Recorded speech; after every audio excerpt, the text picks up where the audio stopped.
This isn't an AI hoax. I have not been replaced. I have not been probed. I have not been anything. I just got a haircut. Yeah, I know. I look like I have a cut from the 1800s, and it's definitely outdated looking. But I just cut my hair a little shorter. Anyways, hello everybody. Goosebumps and Dummies here. And today, I'm reviewing this book. What is it called? Read Nightmare on Clown Street. Do you remember it? Yeah, you probably do. Have you talked about it recently? If you said yes, you're fucking lying. Yeah, Nightmare on Clown Street is one of the most popular, most wanted books. No, the fuck it isn't.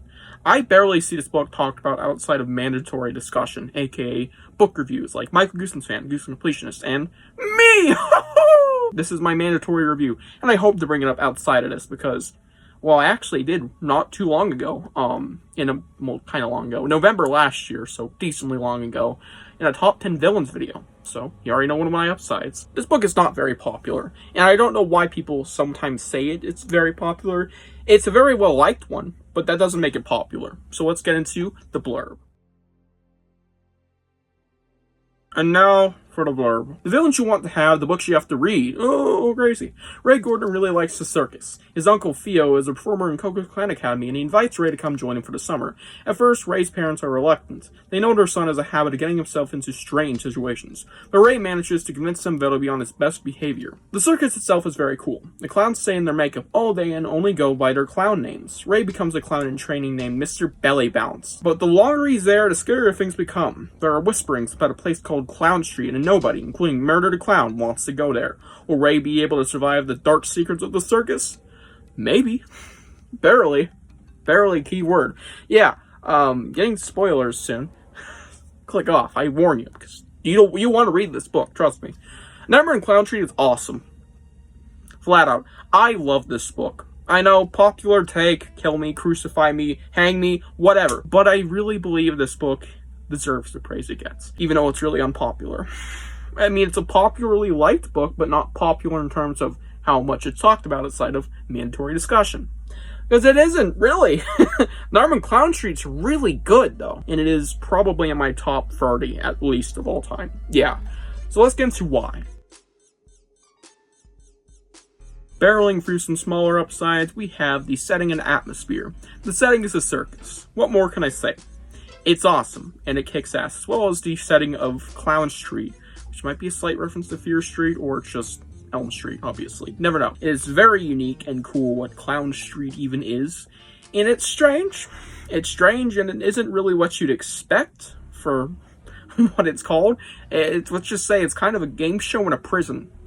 So, yeah, it's really cool setting there, and of course, like I said, the circus. Very cool setting for an entirety of a Goosebumps story, let alone a decently long one. This is like 150-something pages, so this could have been a special edition if it got an extra like 20, 30 pages, so it could have been big. But it didn't have, obviously, the house that's in all the special editions. So it wouldn't have worked. But either way, it could have been a pretty damn big book, if it wanted to. Moving back into it, we have the atmosphere, like I said. It is really good. There's some murmurs about Clown Street, and it's kind of mysterious, obviously, because we don't know what's going on, and there's this tense vibe throughout the entire story. It really works. I thought it was very nice. The characters, they're pretty good, alright? Nothing exceptional besides one, but overall they do a great job, and I think the protagonist is really nice. And yeah, there's nothing really to be said past that. I think they're just really solid characters. And I guess there's just one. Just one character called the Frightener, who kicks ass.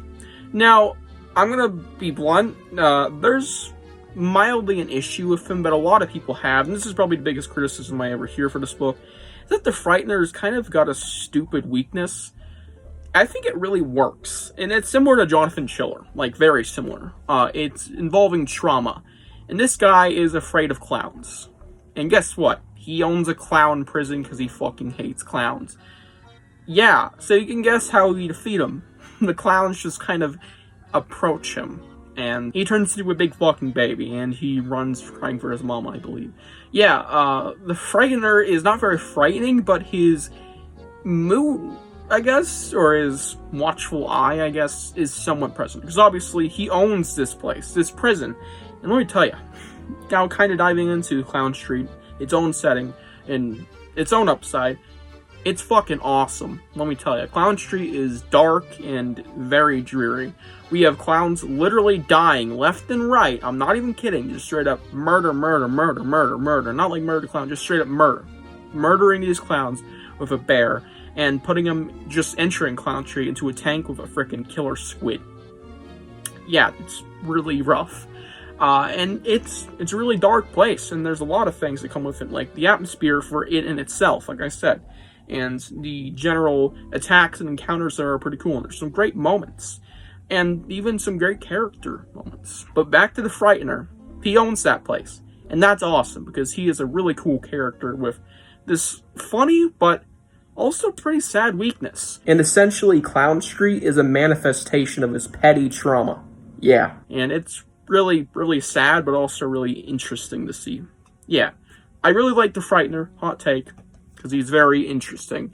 And he fits kids' horror. You know, he has a pretty easy weakness. He's not like this some celestial god. He's just this dude who has a lot of money. Let me tell you, a lot of money. And he just really fucking hated clowns, so his psychopathic ass decided, I'm gonna make a clown prison where we kill clowns every day for entertainment.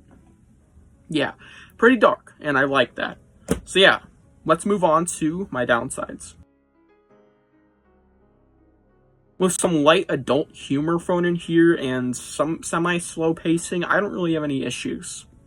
Yeah, the first 100 pages could have been quick, and then there's some strange jokes involving attraction to women. I'm not even kidding, there's just weird free instances of that. But either way, nothing really bothered me, like at all. I have like no downsides. I know what kind of said the Frightener's kind of a downside with his weakness.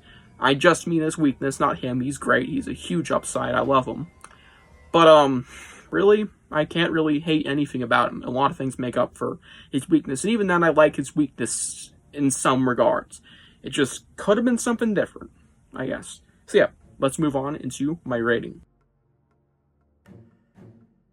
10 out of 10. Woo! Yeah.